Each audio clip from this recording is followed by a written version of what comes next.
That's one small step for man, one giant leap for mankind.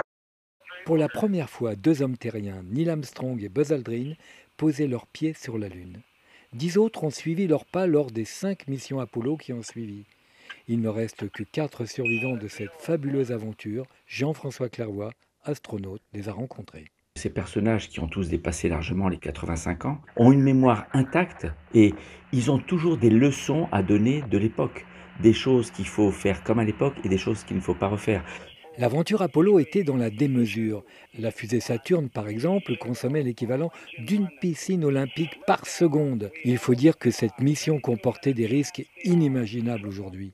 Jean-François Clairvoy. Il n'y avait que 4 kilo-octets de mémoire vive, c'est-à-dire 1 milliard de fois moins que dans un téléphone portable. On estimait à une chance sur deux de survivre avec 3 risques majeurs sur la Lune. C'était que le seul moteur pour décoller ne s'allume pas, il n'y avait qu'un moteur pour décoller de la Lune. Que lorsqu'ils étaient loin du module lunaire, qu'un météorite leur perce le scaphandre, ils n'ont pas le temps de retourner dans le sas. Et aussi que le soleil se réveille, qui émettent des radiations mortelles. Tous les 11 ans, ils crachent des particules qui sont très nocives. Elles peuvent les tuer en quelques heures. La question se pose alors, va-t-on retourner sur la Lune?